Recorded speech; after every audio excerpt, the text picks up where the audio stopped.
Welcome to the Bluegrass Blues Podcast, episode 16. I'm Amy. And I'm Jesse.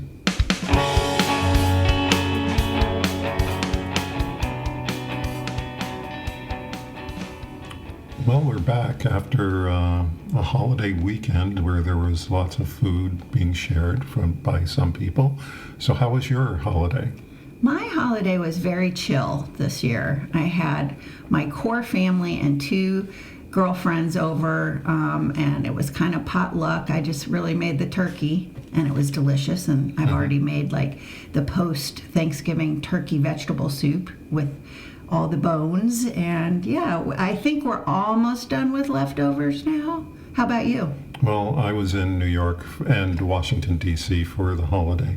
And well, in New York, it's the first time I've been back home in a lot of years because of my work and because of just where I've lived. I've spent recent Thanksgivings in Arizona, in California, in Kentucky, but my home is New York, or I consider my home New York because that's where I was raised. So this was the first time I've been there in it has to be at least 5 years. And it was at the apartment that my niece now owns in Brooklyn. It was the apartment my mother first moved into more than 50 years ago. So this apartment has been in the family for 50 years. It's an apartment complex, and we have two apartments there. The second apartment our family has been in for at least 30 years, and my nephew is now there, and I was the one to get that apartment originally. But Thanksgiving, it was good to be with family again. It was very mellow. We don't have political discussions. We just enjoy each other's company. We talk about things that happen. The older people talk about how they were raised and compare it to how the younger people have been raised. The downside for me, though, was that because of health issues, I have to be on a vegan diet from now on. So that was a very difficult Thanksgiving to get through because there's all this food that I just couldn't eat. And I was down to, I think, collard greens and a vegan chili that my niece made because she heard that I couldn't eat anything other than vegan food. Why are you on a vegan diet, Jesse? I've been having some health issues. It's I have some kidney issues. The kidney doctor said I should go on a completely meatless diet or no animal product diet. And I went through a recent scan, and I have to go to another CAT scan next week because they found like plaque buildup in the heart valves and the beginnings of a possible aneurysm. So I'm going to go in for a more significant scan next week, or actually Monday, and we'll just figure out what really is going on there. But those are just issues I'm going to have to deal with, and I feel fine. That's the thing. I feel fine. I don't feel like I'm unhealthy, but I've had like medical incidents this year, so I should be careful with things like that.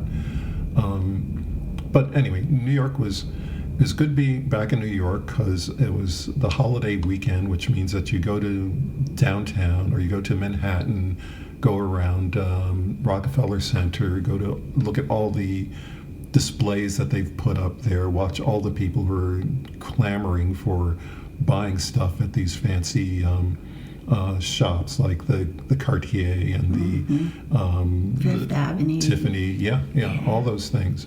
So lots of people out there, very crowded. It was good to be in New York. I was there for maybe I got to Washington on a Tuesday. Wednesday I was in New York through Sunday. Then I came back to Washington on Monday and flew back to Louisville on Tuesday. So I've been here this week.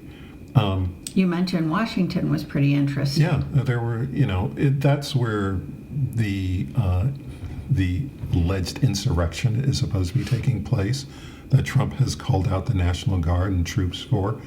And, well, when I was going home after I went to a vegan restaurant in Washington, which was really good. Good. And as I got off the metro at my stop, I got upstairs and there was an anti-ICE demonstration.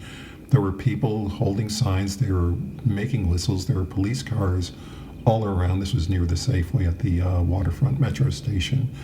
Cops were like going on their megaphones in their cars saying, "Get out of the street." And it was reassuring to see that people are actually out there, dealing with these issues that affect everyone, that people actually care enough to challenge authority on unjust issues, which, it's the way it should be done, and people really should take it seriously, but in some places they don't take it seriously. Like, for example, our Metro Council here in Louisville. Right. So the Courier-Journal just reported today that Louisville rejects mask ban for law enforcement, including ICE, and the ordinance failed by a 12-13 vote, with one council member, Marcus Winkler, a Democrat, voting present, and then all of the Republicans were joined by Brent Ackerson, the sole Democrat, to join all the Republicans in voting against it. It's really disappointing. Right. Well, it's frustrating that these are Democrats who are selling out the community, because we have this consistent betrayal by Democrats. I can't think of any other word for it, because the mayor has announced that ICE can come in and do whatever they want. He's not going to stop them. He doesn't believe, maybe he doesn't believe they're doing anything wrong. I don't know, but that's just, ICE is targeting minority communities and immigrant communities, and we all know this. And, people are worried about just being taken off the streets, even if they are American citizens, because ICE has been taking American citizens off the street. And the fact that, and our congressman, who, has, he still has to pay for that Charlie Kirk vote, where he voted that the resolution that said Charlie Kirk is a good guy, which, that's just, it's absurd, because anyone who has paid attention to anything Charlie Kirk said knows that he is a racist, a homophobe, a sexist, and he hid his ideology under this Christian nationalism flag. Right. So it's like, if you're challenging him, you're challenging religion, and it's God's will and all that, which goes over well in this state. But I do want to say, I want to give kudos to J.P. Lininger. He's our Metro Council person, Jesse, here in Old Louisville.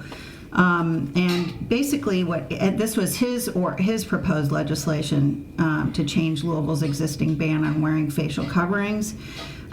He says residents are terrified by the unaccountable and unconstitutional actions taken by ICE in recent months. Louisville should not be a place where secret police operate in the streets and drag people away from their homes, schools, workplaces, and places of worship.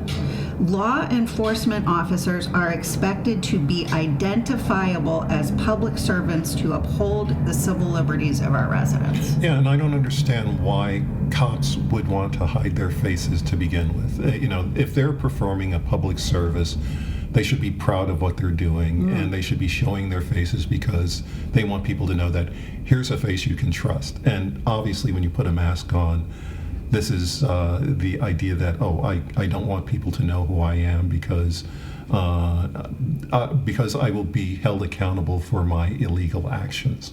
And I don't know, I'm going off on a tangent here, but I don't know if you ever saw the HBO series Watchmen. It was based on the Watchmen comic book, but a more up-to-date version. And in that series, there were also cops who put masks on their faces because they didn't want to be identified by the populace for whatever things they did. So this is, and the other thing, since I'm going on this list of complaints, but the people who are wearing masks with ICE are probably the same people who during COVID said they weren't going to put on a mask because it was against their, it's against civil their freedom, liberties, their civil liberties. So, they violate civil liberties when it works for them. They are calling for civil liberties when it affects them individually.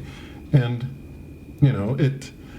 And just the fact that the Metro Council did what it did, and two Democrats, those two Democratic votes, if the person had not voted, and the other person had voted in favor of it, then we would see the faces of the people who are persecuting others in our community. But I don't know what their inspiration was for not voting for to ban masks. So, Because we're racist, even progressive blue Louisville? yeah, well, that brings us now to the fact that we have elections coming up, and this is the time where you get people who are supposed to represent your interest. And, we've been talking about the Senate races and the congressional races. And I think we mentioned last time that Amy McGrath is running again for the U.S. Senate, Right. Seeking Mitch McConnell's seat. And this week, Charles Booker, announced that he was going to run. And the thing is, when they ran in the past elections, I voted for them both times, and they lost by huge margins. So the question is, why don't they run for things that they can win? It just is a mind-boggling question for me, because honestly, Charles Booker should be running for either Morgan McGarvey's seat, or he should be running for mayor against Greenberg. Primary these guys to show that the community wants new leadership, and the community deserves not being betrayed by the people who are elected to serve the community. Because McGarvey, like I said, he did the Charlie Kirk thing, and you know that Attica Scott, who's a black woman that you have a lot of, you really, she's amazing, and we've been reading her stuff and highlighting her. But she did primary Morgan for Congress, and she didn't get close because the Kentucky Democratic establishment is probably against her. Right. Morgan has done whatever he had to do to be the congressman. He's a golden white boy. Yeah, from Anchorage. And Greenberg is doing whatever he has to do to be mayor, but developer. But they're not serving the community. They're serving the interest of the moneyed class in Louisville. Right. And we go into these discussions about economics and about just different things, but they're not representing the people who are in this community. And the thing is that Louisville is more affluent than the rest of the state, and the rest of the state. Well, Lexington is affluent. Oh, more affluent. Okay, yeah. Lexington has the only billionaire in Kentucky, so that makes them more affluent than Louisville. But in terms of just the general population, Kentucky is a very poor state. Kentucky is a very poor white state because the white population makes up 80% of the people in this state. And they're going to vote for, let's face it, they're going to vote for the Republican, even though it doesn't represent their interest. And you have to wonder, do they not understand what is going on? Or we talked about this earlier, but there was this quote by Lyndon Johnson that if you have all you have to do is tell a poor white person that he's better than the best black person, and you can just pick their pockets. And if you tell them it enough, they're going to open their pockets to you and just let you take their money. And that's where we are now with the situation with Donald Trump. Like, he conned a lot of poor white people that the issue wasn't that Elon Musk is a half a trillionaire, or that I did this recently where I just took a look at, I think the four richest people in America have a combined income of $1 trillion. And I did a post on our website about, let's say these four people decided that they were going to pay for a state budget for 1 year, and they picked Kentucky as the state. That would cost them $22 billion.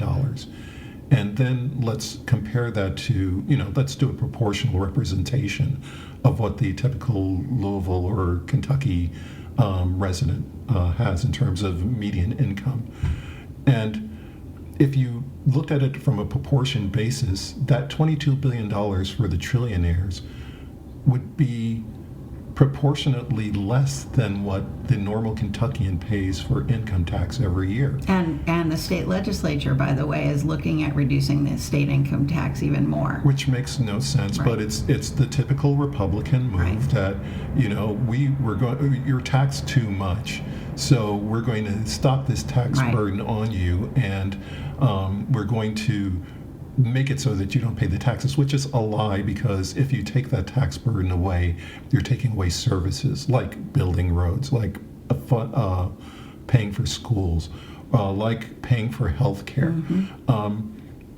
But again, the typical Kentucky voter is probably just going to look and say, oh, well, I'm going to have $10 more in my pocket at the end of the week. Well, your bills are like $100 a week, so how is that going to help you at all? And I want to go back to what you were saying about we constantly are pondering, why do people consistently vote against their interests? And Paul Krugman has an interesting article out today on Substack called "MAGA's Affordability Crisis Will Soon Get Worse, and Trump's Numbers Will Continue to Slide," which, please, but he has three reasons why Republicans perhaps are voting against their best interests.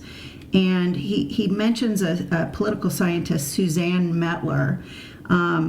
And so Mettler asks, why so many people who are dependent on government social programs vote for conservatives who want to slash those programs, right? And she focused in particular on Kentucky, our state, where 28% of the population is covered by Medicaid. Yet, as we know, they gave Trump a more than 30-point margin last year, right? So here's this quick analysis of her study. Why do people do this? First, many people who benefit from government social programs don't actually think of them as social programs, right? They earned it, right? They earned it. These are entitlements. Yeah, well, they say, I've heard Social Security recipients say, well, I paid into this all my career, so I deserve to It get is this a money. social program. Right, it's socialism. Right. And then second, oops, I lost that for a second. Hang on. Second, she says that recipients of means-tested government benefits, such as Medicaid and food stamps, are relatively poor, less educated, and often fail to vote. Right? And then the third point that he adds, and then we want to go back to race in a second, but third point, most Americans aren't close followers of policy debates, right? Telling them how an election promise is likely to affect their future benefits simply doesn't register for most people.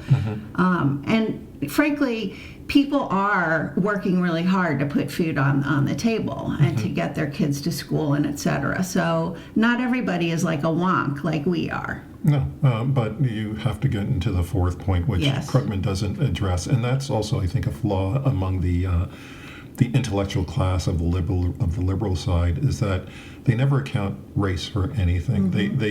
There's this saying that annoys me when someone says, "Well, I don't see race," and it's like, "Well, I have a black friend." Yeah, right. Well, that's I see that everywhere, and if you don't see it, you're lying, and if you're lying about it, then you're lying about, you can't be trusted on anything you say.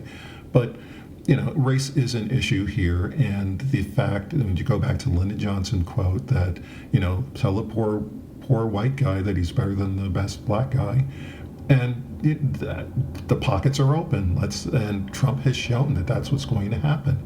I've been seeing these desperate pleas by farmers about, oh no, our farm's suffering and our farm's going to collapse, and it's all because of these tariffs. And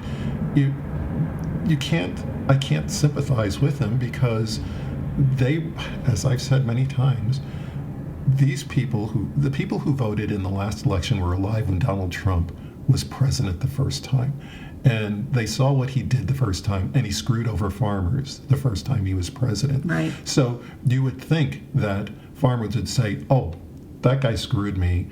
I'm not going to vote for him because I just know that he's going to screw me again, which he was going to do no matter what.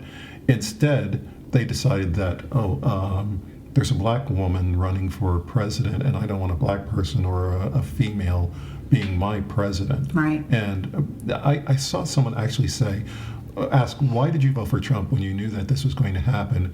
He said, I didn't have a choice. And yes, you did have a choice. The choice was blatantly obvious there, that you had the choice between a felon or a prosecutor. So you're going to pick the felon. You have a person who defends people from rapists against and you a have rapist. A child rapist. Yeah. Yeah.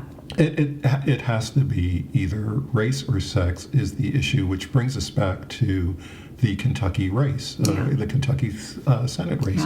Yeah. I personally think that Charles Booker should not be running for Senate. He should be running for Congress here. He should be running against Morgan McGarvey, and he should be running against Craig Greenberg, because they've already shown that they're going to sell out the community, and they do it no problem at all.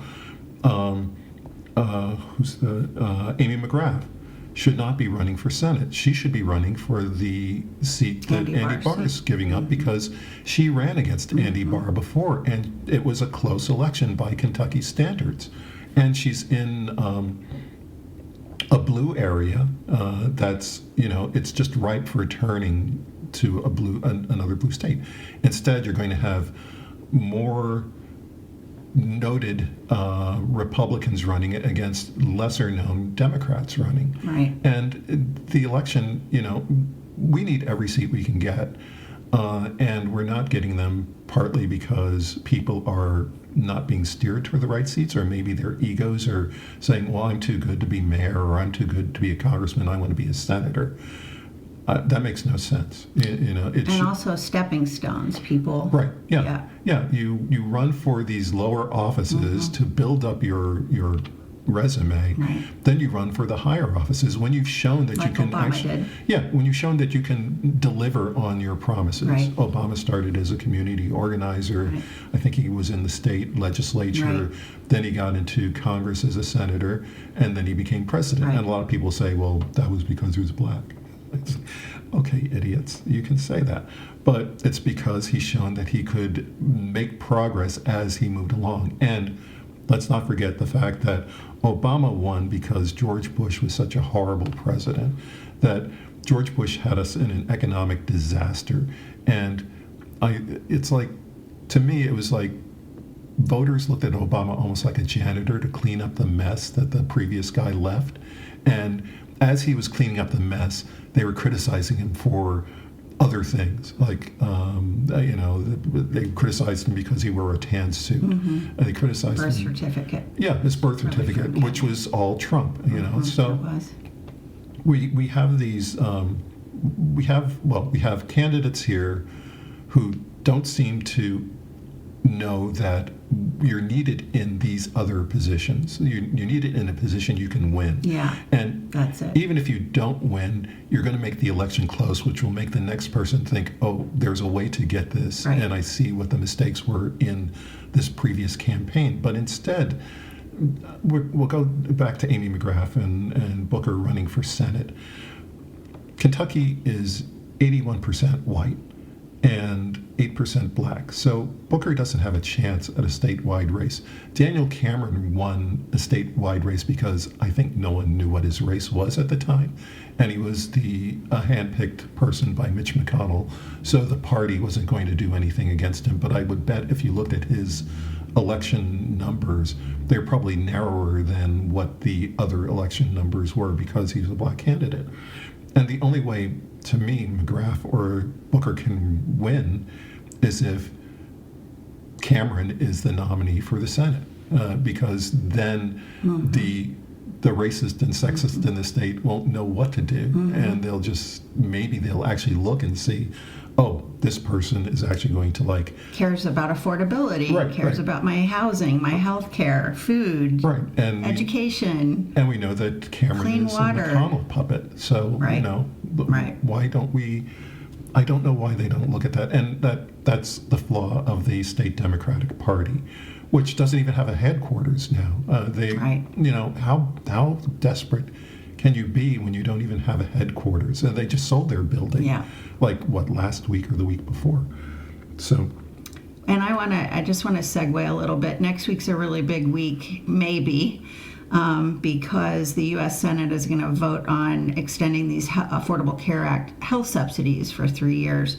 Jesse, I don't know that you believe that they're going to even vote next week. I've learned not to trust anything Right. Republicans say, and I think that was a con that they performed on those Senate Democrats who said, "Okay, we're going to stop the shutdown, the government shutdown, because we were promised that they're going to vote for whatever." And I just think Republicans lie all the time, and they're not going to vote on it. And if they do vote on it, it's going to be something that's going to be meaningless, because whatever they vote on has to be approved by the House, and the House isn't going to approve anything involving affordable care. Right. So, And, back to affordability, a poll released Thursday by the nonpartisan health organization KFF showed that nearly 60% of Affordable Care Act marketplace enrollees could not cover the cost of a $300 annual increase in their premiums, while an additional 20%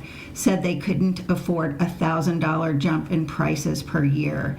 So Americans are really struggling.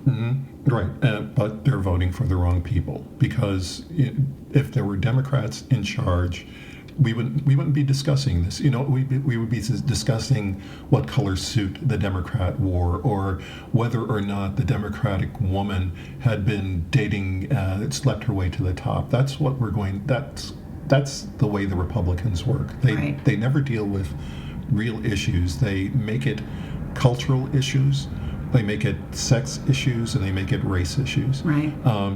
Meanwhile, the Democrats are actually dealing with economic discussions. Right. And Affordability. We saw Right. Mamdani take off in New York. right, and he took off in New York, which is the most expensive city in the country. Well, maybe there's something in California that's more expensive, but New York is where most of the billionaires in the country live. And he's right in attacking the affordability, because why do people need to live in $20 million penthouse suites when there are people on the street starving? Or why do they have to,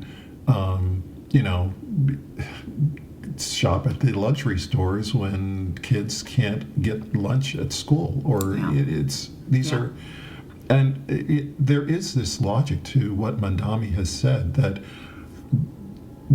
the cost of living in New York is ridiculous, and that's been an issue ever since I was a kid. Me too.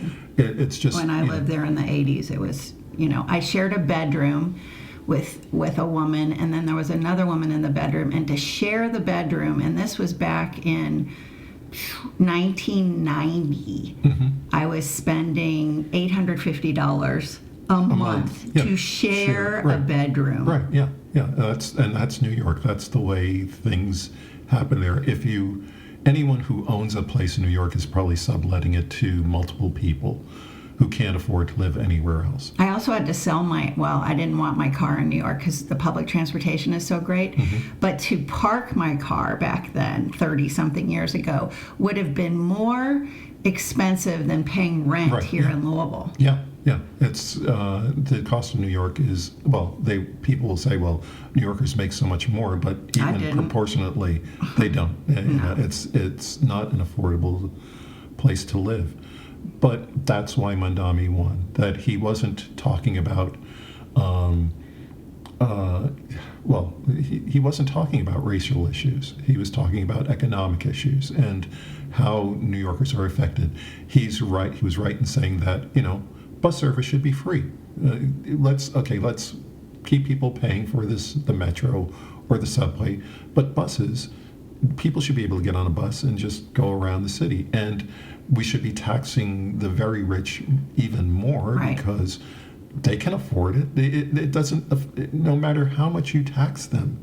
I'll go back to this. I keep saying this. If you took away 99% of Elon Musk's wealth, he would still have $4 billion. And, can you live on $4 billion? I think I can.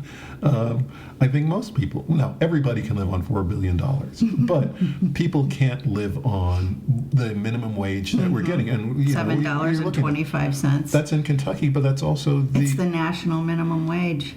Yeah. So how do you? It's just crazy. Yeah, that's. And it's been that for at least 16 years. Right, and it's something where you just have to think, what is wrong with our representatives or the people we were electing to serve our interest when they're letting things like this keep going? Like they don't want rich people to pay taxes. They don't want poor people to have more than a minimum wage of $7.25 an hour, which is nothing a week. They don't want just services that, health services.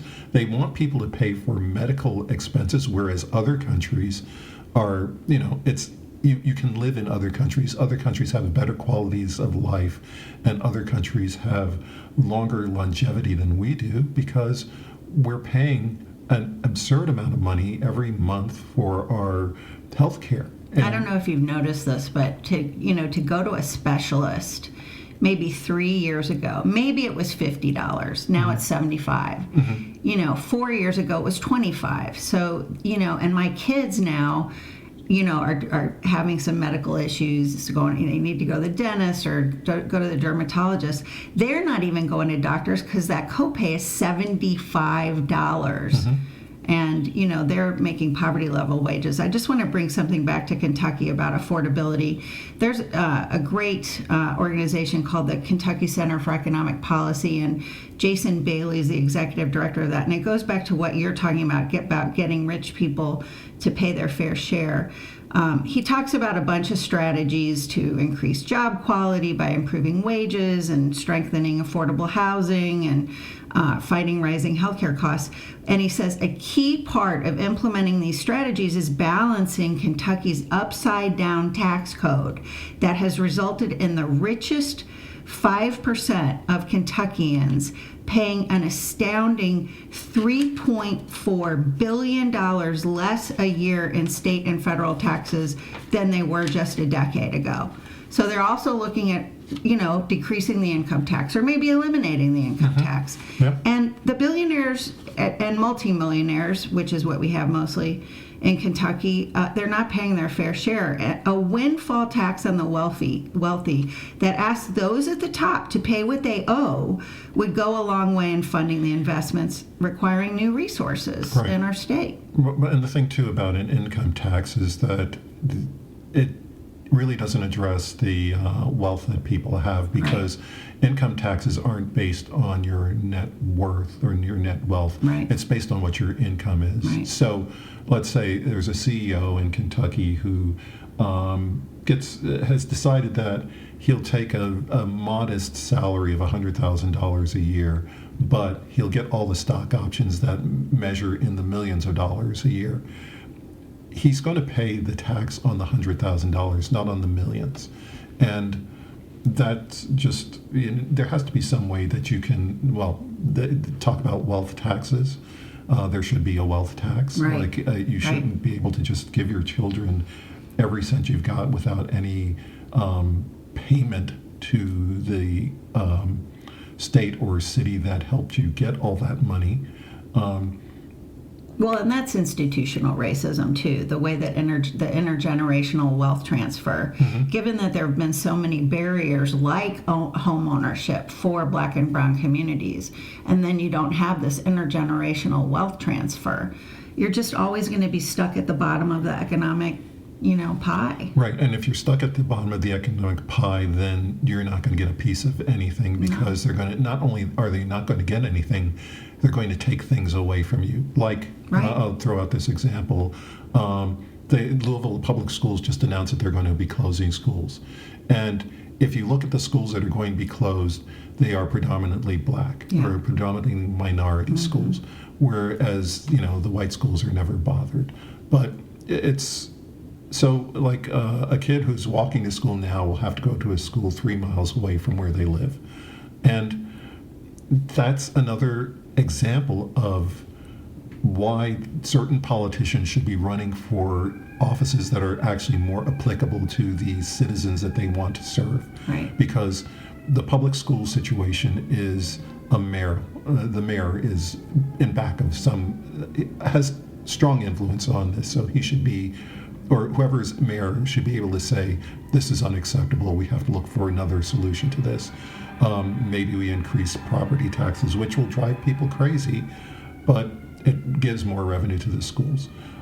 Instead, we're dealing with a state legislature, as you say, that's going to cut the income tax, Not raise the minimum wage. right, not raise the minimum wage, and take away other benefits. Not address affordable housing. Not address health care. Healthcare. Yeah, they're just going to keep taking money away from poor people, giving it to rich people because rich people will donate to their campaigns. Right. It's Oh, speaking of that, this is a tangent, but this week, there was another Trump pardon of a terrible criminal that did terrible things. And what I kept wondering was, like, how much does it cost? Like, do you just give Trump $5 million for a pardon? Like, how much do these pardons cost? Well, I know one example. There was someone who was convicted of a heinous crime.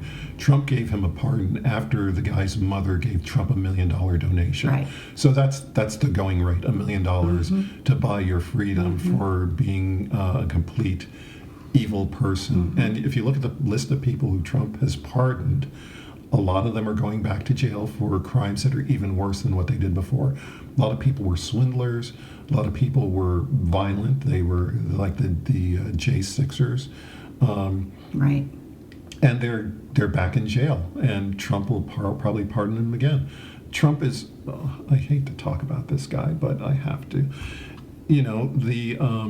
The bombing of fishermen in Venezuela. Yeah. He's saying that the reason to do that is because they're bringing drugs up to the United States, and they're killing millions of Americans. Which, no, that's not true. They're not. They're probably bringing coke up to Don Jr., but they're not bringing like these drugs that they're talking about.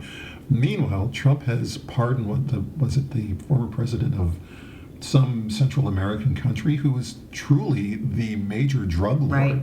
And you have to wonder, okay, what was the buy? What was the buy there? How much did he spend to get that pardon? So these backroom deals are disgusting. It's killing us. Yeah, everything that we're hearing, and it's just, why can't we pay for health care? Why can't we pay for services for women? Why can't we pay for post-secondary education? Yeah, college. Well, not college, but community college should be free.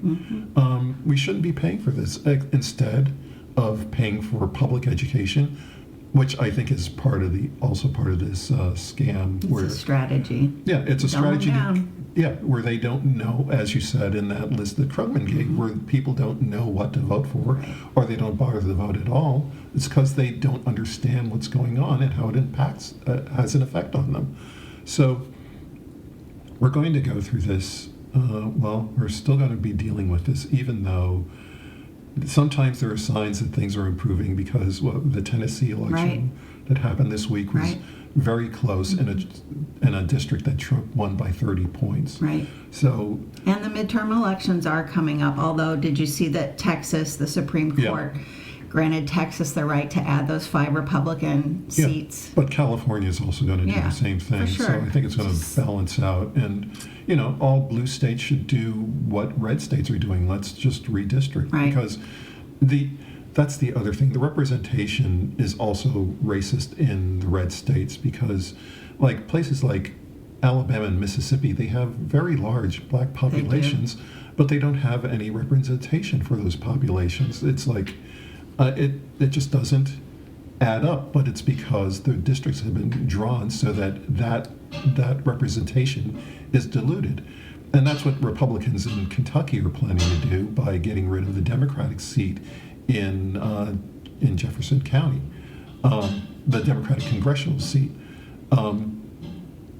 But, if they do that, then there's no representation for black people at all. Right. And, right now I can say the same thing because of what McGarvey and what the mayor have done, Greenberg have done. So, So I want to pivot. I wanted to thank Jesse for, because he was out of town over Thanksgiving weekend, I scored some really great tickets for U of L women's basketball games over the weekend. I went on Friday night and I went on Sunday. And I was right behind the basket. So I saw all the fouls and I saw all the swooshes and the three-pointers like right in front of me. Yeah.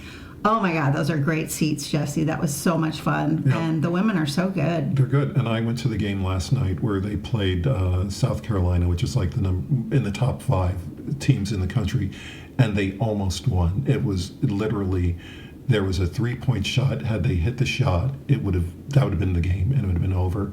But you have to, just in terms of just entertainment and in terms of sports, I say this many times, that Louisville offers a lot in terms of affordability in the sports that people can take their families to. Because, we were talking about going to Cincinnati for a football game probably in December, and the cheapest ticket is $80 for, I'm sure, a bad seat. And I can go to a U of L football game for $20, or I can go to a women's basketball game for $20. We had the women's field hockey tournament here. It was free. You could go into that. The Louisville women are great at volleyball, right. And they're going to be in the tournament, so that's going to be affordable. During the baseball season, I would go into the stadium here, and I would go to the gate and say, how much does this cost? And they'd say, just go in. It's free. So, you want to take your family to things and you think it's not affordable. There are plenty of sports here which are, these are the people playing in Louisville are people who are going to be in professional sports in a couple of years. So see them while you can, because this is the cheapest the cheapest availability you'll ever have to see them. Jesse's wearing a Cardinal jersey as he speaks. So Right. Big Blue Nation, my son graduated from UK, and my daughter graduated from U of L. So, hey, I support all of the Kentucky teams. Yeah, well, I'm a Louisville person because my son and my daughter-in-law went to the University of Louisville. I get it. And I might as well bring this up. When I was working for the Courier-Journal, the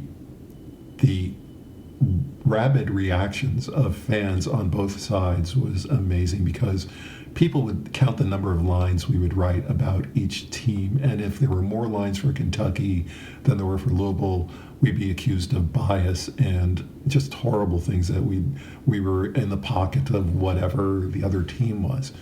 And I did apply for to be the one of the editors here in Louisville at the Courier-Journal years ago, and I just flat out said, I'm supporting Louisville. I don't care. That's my team. I'm going to go with them. So I'm sure that was a factor in not getting the job, among other things. Could have been. Yeah. So I'd like to talk about some positive things that we can do over the holiday season. As you know, a lot of people are suffering. It's very cold outside, and I think that our power lies right here in our local communities. So mutual aid is really big right now. If there's any way for you to step up and help feed, clothe, and shelter people, like the basics. Do you have extra things lying around, blankets, coats you haven't worn in forever, toothpaste, etc.? Bring those to your local nonprofits. I also wanted to mention that LSurge, Louisville Showing Up for Racial Justice. That's a Louisville organization. They're on Facebook, probably Instagram, but I know they're on Facebook. They're hosting another community defense training in Louisville in a couple weeks, and I'm going. And basically what this does is it trains people and it's white people, to accompany our brown and black brothers and sisters, neighbors, in doing whatever they need to be safe and to make sure that their constituents can go to work, go to school safely, be home safely, go to their churches safely, etc. So this community defense training is going to be very powerful. And Jesse, my dad fell a couple weeks ago, and he's going to be 88 years old. And I got to tell you, he got really good care at the hospital. He was at Baptist Health, and now he's at a rehab facility because he's got to, put pressure on this leg and learn how to walk again, and it's very painful. And I've got to tell you, I mean, first of all, I want to thank all the nurses and all the professionals that the Department of Education is trying to scrub your professional status. That's bullshit, and we all know it. That's the Federal Department of Education. Yes. Yeah. So, but what I really want to do is thank all of our healthcare providers. I know you're under a great deal of stress. And at the assisted living facility and the rehab facility, and even the hospital, everyone was short-staffed. Most of the people, almost all the people working at the rehab facility are people of color. And they're beautiful human beings. They really care, but they're under-resourced, they're underpaid, and they don't get thanked. So if you're visiting a relative at these facilities, please thank the workers there. They are doing a great job under very terrible conditions, frankly. Right, and in some cases, the workers are the only people that the residents see because their families are gone. Right. So, you have to wonder who's caring for people in these end-of-life stages. And they're all black and brown people caring for that. Right, and they're immigrants, and they come to America for a better life. And that's the interesting thing when you talk about, people in America say that the American dream is dead. But people who are coming to this country see the American dream still, and they're coming because this is still a place of opportunity. So, it's, again, these are Republican talking points where they're saying that everything's worse than it was, and we want to go back to the days where America was great, which is sort of a slavery. Yeah, slavery, women being oppressed, women can't vote. Indigenous people who didn't own land couldn't vote. Right. So it's not about going back to a better time, because there was no real better time. And honestly, in my lifetime, up until Trump became president, that was the best time to be in America, alive in America. When Trump became president, everything just went bad again. So we have to just remember that this still is the land of opportunity, that if we make the changes that we have to make, and that, to me, that involves just getting rid of the Republican Party. Yeah, we have to have good people running for these offices, right, that they can win. Right, and the good people who are running for office should realize what the offices are that they should be running for, instead of trying to soothe their own egos or, just... And I don't want to say that about Charles Booker. He's a really great guy. I've known him a long time, and his team is really great. So I'm sure, they're looking at the data. They must think that he has a possibility of winning, although, we know that insanity is when you do the same things over and over expecting a different result. It just seems unlikely that it's possible for him to win. But I don't know that it's ego-driven. I think he is a true public servant. That's probably true, but I do think that to be a public servant, you should be in an office that makes you a public servant, as opposed to not winning the office and just being a person on the sidelines yelling at the wall of resistance. And, being the mayor of Louisville is an influential position. Being the congressman in this district, we talked about this early in our podcast, where I really feel that if Charles Booker had been the representative for this district instead of Morgan McGarvey, Charles Booker would have been out in the state doing the town hall meetings that Morgan McGarvey wouldn't do. Yeah. That, Republicans weren't having town hall meetings because they were afraid of being yelled at by their constituents. Right. And I could see Charles Booker out there going to these remote counties. The people would never vote for him. The people would never agree with him. But he would have a presence there where he'd say, "This is your Republican legislator is a coward because he won't talk to you." I'm here to talk to you. And I'm I know here to listen to you. Right. And I know that you're hurting. I know that things are expensive now. And I know that you're disappointed in healthcare costs and food costs and energy costs because of the data centers and all the things. I mean, that's really what he does so well. He does listen to people, and he has gone around the state in the past. But if he goes around the state as a congressman, as someone in the U.S. House of Representatives, then he could be involved in getting legislation passed that will actually result in improvements for people, as opposed to signing off on Charlie Kirk is a good guy referenda, or as opposed to signing off on, or even being at the city council level, which I don't think he should go that far down. But the fact that our Metro Council voted to let masked people seize people off the streets shows that there has to be a change there as well. I didn't know that the Metro Council was so evenly divided, though, that there were almost as many Republicans as Democrats on it. Yeah. Which is a sign that Louisville really isn't the blue mecca that everybody thinks it is. And Charles, I think, was a Metro Council member. I think he was too. Yeah. But anyway, I think we should let people go and bake their cookies and do all the holiday things, get their kids through school, and have a good time. We've had a beautiful snowfall here. It's been so pretty. But I know winter's not your favorite season. But no, I don't like make those soups, wear those sweaters.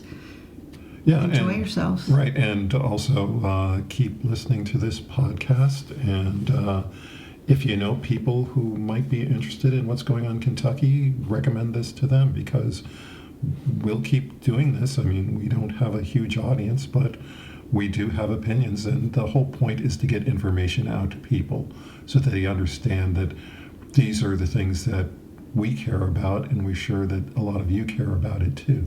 So until next time, so long, everybody. See ya.